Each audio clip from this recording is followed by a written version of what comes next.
In order to create or start a project in Netlify, you can do it in 3 ways. You can import an existing project from GitHub or these platforms, or you can start from a template. You can browse the templates from here, or you can deploy manually. So let's take a look at the templates first. These are the templates here. You can take a live demo of it. This is how it would look like. If you want to use it, just press on this to use the template.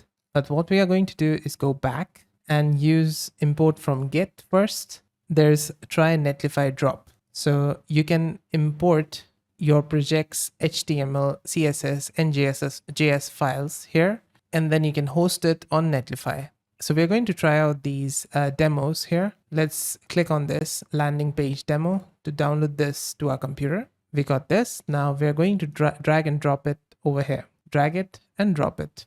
And it's now successfully deployed. Let's get started. This is our manual deployment. Let's click on here. And it's currently live on this Netlify subdomain. If I click here, it's going to take us over to this subdomain. And this was the HTML that was provided in the demo, drop demo landing page. You can switch to dark or light theme in this. You can set up your own custom domain. And I've made another video on this, so you can check it out at the end. Now on the left hand side, you can go for project configuration, and inside it, you're going to find the project name, the owner, and all this. You can go for add-ons, the project details. You can also set up a blue sky custom domain in it. I'm going to show you how to do it in another video. You can delete a project or project availability from here, disable the project. They also have got this visual editor to edit your website, but because we have done a manual deployment, that's why it's not available here. But if I use the templates, I would be able to use the visual editor that I'm going to show you how to do it. There's notifications, so you can set up Slack notifications. But for this, you need to upgrade to a paid plan. There's visitor access, and all of this is on the paid plan. You can install an OAuth provider. I think this is for sign up and login functionality. So you can go for GitHub, GitLab, or Bitbucket. You just need to provide the client ID and secret for it, and then you can install it. There's firewall traffic rules, and all this is also on the paid plan, I think. It's locked. There's forms, so you can set up forms inside it. So all you need to do is add an HTML form to your project with a Netlify attribute like this. So when you set up a form, just make sure that you have set up Netlify in the code. Now from here in domain management, you can set up your custom domain if you want. Add a domain and add your domain that you already own. There's HTTPS. This requires a custom domain in order to provide you the HTTPS status. If you want to edit your project name, you can do so from here in options, edit project. Just change it, and it's going to change this subdomain here. I'm going to type the project name here and re-enter the project name to confirm, then click on save. And now our subdomain has been changed. Again, if you want to learn how to connect your own custom domain, I've made another video on it. You can check it out at the end of this video. Now let's add a new project and start from a template. Change the template and you're going to see all this. Let's go for this one. This is Astro plus Sanity Starter. Let's use this template. Next, click on GitHub to clone this template. Authorize, provide your password, and now you need to type in the project name. Like that, and it will say that the project name is available. In repository settings, you can change the repository name if you want. I'm going to keep it as it is. There is public or private if you want to keep it public or private. So if you keep it public, it will be visible to everyone. And if you make it private, only you and your team can view the repository. Now in provision content, you can connect to your account on Sanity to create a new content space. If you want, you can click on it to connect to it. And you have now connected to Sanity. Let's deploy it. And it's now currently deploying it. And the project is now deployed, and I can download it from here if I want to. There's permalink, which is going to redirect us to the website. This is your file explorer. And if you want, you can download this HTML from here. If you just want to download a specific file, you can do that.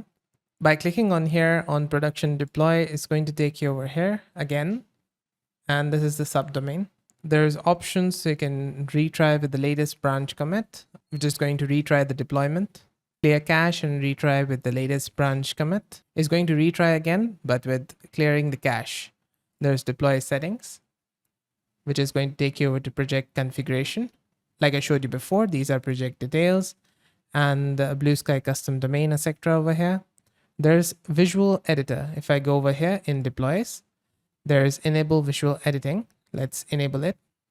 And this is only possible because we are using a template instead of going for manual deployment. Choose a visual editor branch, install GitHub app, install the Netlify visual editor app. So let's authorize it, install it from here. Once done, let's click on save. And you can see this loading icon over here. This means that the visual editor is starting.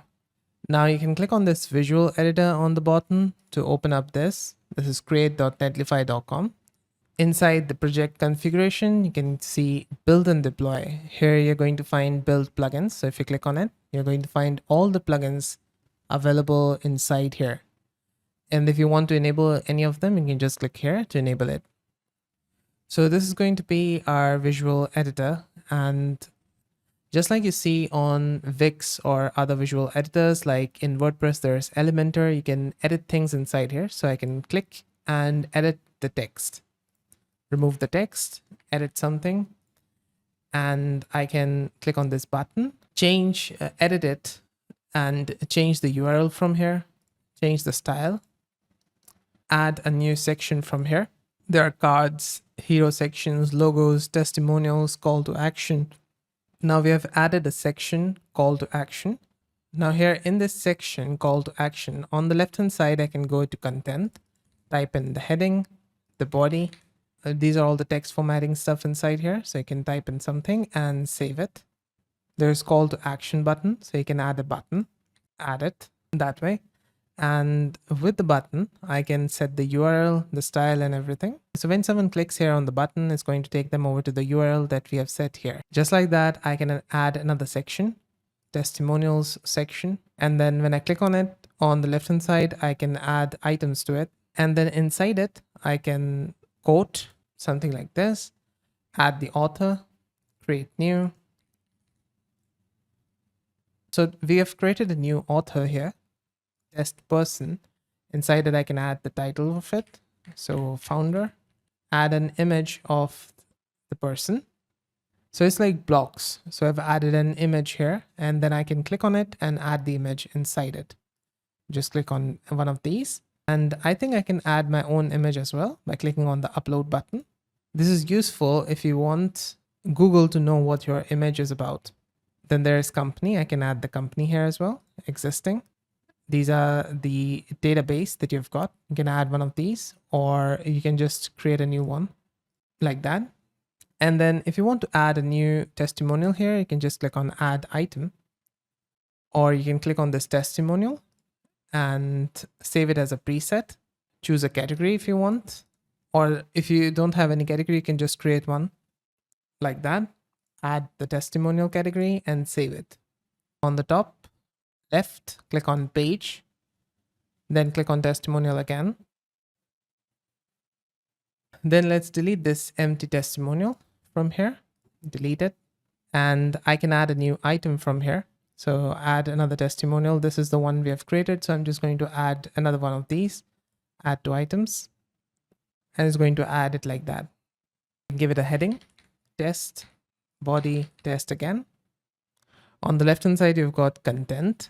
You can add a new page, company, person from here. So I can add a new page. It could be an about page, slug about, add it. And then I can see the preview of it. Now, once you're done, you can delete it, save as a preset, and then publish this page. You can start adding sections to it. For example, I can add a card. And inside here, this is the about page. You can see it on the top as well in the URL. And you can start adding things inside it. So click on page and click here again. You can add items inside here, just like we did before, the body and heading, the styles, and you can then keep adding new sections here. This is your component presets. So let's say you create these components inside the visual editor and page. You want to reuse them again and again. You can just save them as a preset and it's going to be here. then you can keep on using it again and again. And on the right hand side, if I move my cursor down, I can see the menu here.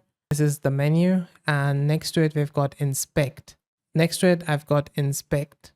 Then here we have audit and the settings. You can adjust the dev toolbar. This is basically the dev toolbar. I can adjust it to bottom right or the bottom left. You can also hide the toolbar if you want, but you need to run this in your terminal to disable the toolbar. There's disable notifications and verbose logging. Once you're done with this, click on preview on the top, which is going to let you preview the whole website and view the live project over here. You can also look at your website in tablet, small mobile, large mobile, and such. You can share it with someone, so you can click here to share with another person. Once you're done with the visual editing, just click on publish. And these are the 3 pending changes. Just click on publish again. And we have now published 3 entries here. Now let's click on preview and view live project. All right, so I was trying to figure out why when I make changes to it and I publish it from here, why does it not show up in the live project? And so I figured it out what I need to do. You're on the preview servers when you publish something to the visual editor, but it's not deployed to the main project yet. So what you need to do is go over to deploys, and over here, you need to trigger deploy and then clear cache and deploy project.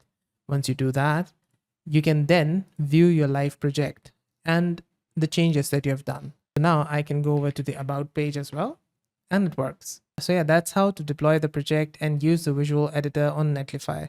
I've showed you 2 ways on how to do it, the manual way and the template way. I've also showed you how to use the visual editor inside it and the fix on how to deploy the project. If you want to learn how to set up your own custom domain, I've made another video on it. You can check it out at the end. There will be a playlist on the right hand side for Netlify.